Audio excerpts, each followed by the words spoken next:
For the topic of our final project for our writing arguments class, we chose to cover the effects of the recent coronavirus pandemic has put upon dog shelters and pet adoptions here in the United States. We're covering this as it is not difficult to overlook the fact that humans are not the only ones that have their lives shaped by the pandemic, with so many businesses closed. The animals, both pets and those in zoos and aquariums and sanctuaries, have been just as much victims of the lockdown as we are. And our target audience for this are those who have not adopted a pet during the COVID-19 quarantine, as we hope to change the minds to those who are uninterested or unconcerned about the well-being of the animals during this difficult time. This presentation will be relying on ethos, pathos, and logos, as we want to mediate this certain change in people's hearts, because who doesn't love, some cute little puppies?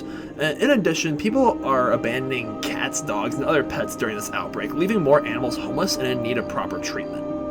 Some might not care for having a pet for, a variety of reasons, some of which are understandable, but they certainly should be concerned about the safety risks of stray dogs roaming the streets. More people adopting dogs during the COVID-19 lockdown will not only resolve issues facing dogs, but to people as well, especially for those who desire a pet but have never had one.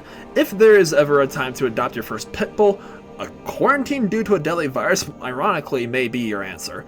And while most students in our CO300 class are choosing to go about this project in the form of a podcast through a Zoom call, we're making a YouTube video instead because my channel needs to hit 300,000 views by New Year's Eve, and Devin, Jazia, and Remy sending me their individual portions of this essay in this project is easier on all of our schedules during this hectic finals week. A Zoom call that requires all four of us to block out a time for does not exactly have that luxury. They can just shoot me emails and I can piece it together, so we don't have any time conflicts. Furthermore, a podcast only incorporates sound but no visuals, thus denying people an engaging experience with our work who are more visual learners. A video utilizes both sound and visuals, helpful to both auditory learners and visual learners, as the viewers and our peers can see our faces and expressions. All in all, our intention is to shed light on the issues surrounding adoption and dog shelters during this challenging time period through making this video. The popularity of YouTube, coupled with addressing current troubles on cuddly little puppies, will hopefully provide our audience a fun and insightful lesson to why they should consider adopting a pet if they have not done so. So enough about me. I hand the floor over to Remy, Jazia, and Devin. During the COVID-19 pandemic, many people have been craving a companion, especially if they live alone or are living far away from their family and friends. Brian from Canine Weekly explains that dogs improve mental health, emotional health, and boost physical and social health as well. One of the ways owning a dog helps boost all of these aspects of your life is taking a dog for a walk, which boosts your mood and provides you with vitamin D, resulting in a decrease in depression. Brian also explains having a dog releases oxytocin, or the love hormone, when you stare into their eyes, like when a mother stares into her baby's eyes, making you feel good. Showing one of the many ways that having a dog can increase your happiness, with the fact that petting a dog releases stress, to the long list of ways becoming an odor can increase your health and wellness. Adopting is not only good for people's mental health, it's good for their physical health. In a study done by Karen Allen, Barbara E. Shykoff, and Joseph L. Lizo Jr. from the Division of Clinical Pharmacology in the Department of Medicine at the University of New York at Buffalo, did a study on recovering cardiovascular patients and how having a pet affected their recovery. They found that people with pets did recover faster. I quote, "At the second data collection point, however, participants with pets had a 92% correct performance, whereas their counterparts without pets remained at 75%. Their findings indicated that pet owners had 17% increase in functionality or compared to people without pets when at the same recovery checkpoint. So having a buddy by your side can help you get through some tough situations. This coronavirus has taken a toll on a lot of businesses, and adoption centers are no different. Pet adoption centers have been overwhelmed because they are not functioning at full capacity, so it's hard for them to keep up. Adoption centers are not able to pick up strays or respond to any potential pet emergencies since they have been considered non-essential services, leaving them unable to be paid. Also, centers do not have enough space because there is a shortage in the workforce and supplies, and are not allowed to maintain full service operations. In an NPR article, Andrew Craig and Martha Ann Overfield interviewed multiple shelter owners to get an inside scoop on how shelters have been struggling during this time. Shelters are still caring for animals even though most have closed their doors to the public, says Castle, but as they lay off much of the work, cleaning, feeding, and walking is falling to skeleton crews. Meanwhile, adoption events and fundraisers, the lifeblood of these nonprofits events, have been canceled, as reported on by Craig and Overland. During this time, animal shelters only have enough supplies to care for so many animals, so some animals do not get proper care, and due to the shelters are encouraging more people to adopt so they can free up space so they don't have to put them down. In an attempt to get people to adopt, a member of the Humane Society board has been covering all adoption fees in some states. The shelters have been using platforms like Zoom to connect people with their potential new pet or do online training. They're doing curbside adoption and advertisements on social media platforms like Facebook. Maria Punti of USA Today reports in her article, around the country, people are adopting 102% from the previous week, 100% from last year, and fostering up to 193% from the previous week, 197% compared to last year.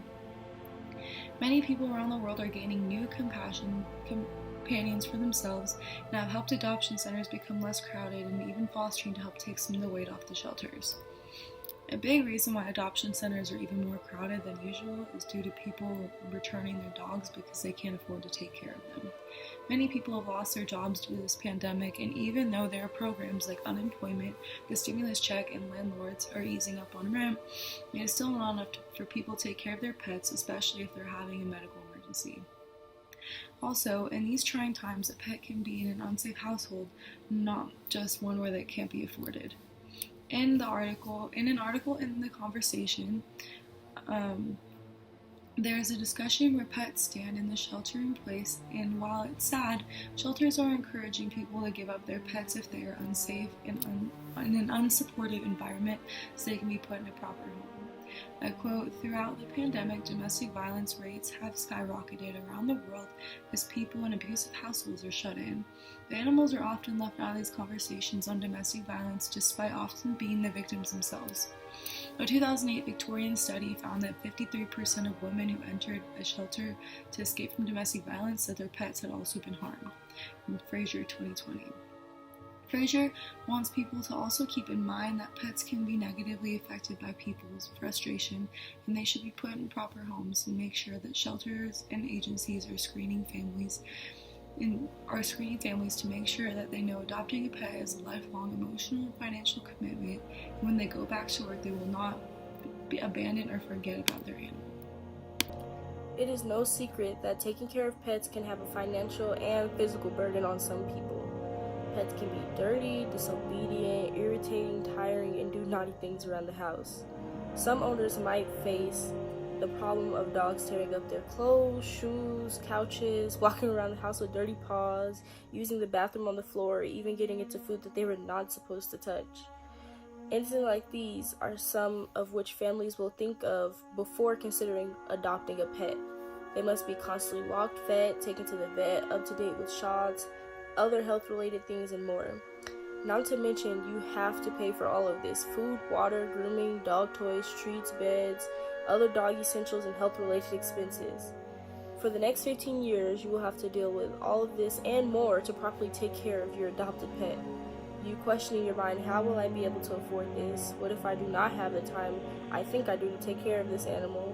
What if the dog does not listen? All these are valid questions, and though there are so many reasons why you would decide not to get a dog, there are many more on why you should. During this time of uncertainty, why would you not want to have a pet who loves you more than anything? Yes, there might be times where you are more than stressed out with your 4-legged child, but there are more ups than downs. Like mentioned, dogs are very beneficial to your mental, physical, and emotional health. During this time, you might also wonder, how will you take care of your pet when you go back to work or if you get sick? According to Abuse and Abandonment: Why Pets Are at Risk During this Pandemic by Heather Fraser, Damian Riggs, and Nick Taylor, they're screening adoptive families more closely to make sure the prospective owners recognize owning a pet is a lifelong emotional and financial commitment rather than an impulse decision. However, even if you are looking to own a pet because you are now at home more often or you want a loving pet to bring your family together, there's always fostering. Fostering a pet is temporary and can turn into a possible adoption. If you do not want to adopt because you're scared you might get sick and may not be able to care for the dog, always have a backup plan to send the dog to a friend or a family member. If you are having financial problems and do not think you can foster or adopt a pet, there are many organization options to help you care for this pet. You might be deciding not to foster or adopt an animal because of many reasons, but think about the love you will provide to this pet and this pet will provide to you. You might be thinking all about all the stress you will face and all the money you will lose for the next few years, but to these animals you are their whole world. They are only a small part of your life, but you are their whole life. Dogs are struggling during this pandemic as well. Help them help you. Life during the COVID-19 crisis can seem unrecognizable against the backdrop of just a few short months ago. While some find time and money to make the sacrifice to adopt during this difficult time, others need assistance making sure they can keep and care for their own animal while possibly being out of work or prioritizing other members of the household. When this difficult time started, the Humane Society stepped up and put the care and well-being of pets and their owners at the forefront. With adoption comes much responsibility, and if it is too permanent a step, you can also help shelters and adoption agencies by fostering temporarily an animal until a more permanent home can be found. Then there is always donating, where every bit helps in unprecedented times like these. I myself have had my own dogs for many years. While he stresses me out nearly as much as he relieves it, I couldn't see myself without him. By forcing me to exercise, improving my cardiovascular health, and forcing me to move, he also keeps my mind busy, benefiting my mental health. So he has helped me with shelter in place tremendously. Every animal that is removed from a shelter is one less animal that avoids being put down during the pandemic. Remembering that shelters too have had the same restrictions many employers have, causing families who need to give up their pet due to being out of work who find the shelters full, and abandonment is always a problem when mass adoptions take place. Owners many times think of only the good things puppies offer and don't have the foresight to think of the next 15 years depending on the animal and all the frustratingly hard times that come with it. Once that sad truth hits some people, mass abandonment can happen. This is why it is good some agencies conduct thorough screening to make sure new owners know the weight of the decisions they're about to make. In summary, pets are a great way to help cure stress and help with the lonely feelings of the COVID-19 crisis. But they are a lifelong responsibility, and this pandemic will likely end sooner than later, so think carefully before rushing to adopt. Any help you can provide in aid and relief is also welcome and encouraged. Shelters provide an invaluable service that must be supported through times like these to ensure animals who have no culpability in life's lot get treated humanely and taken care of. After all, since doing so much for us, it's the least we can do.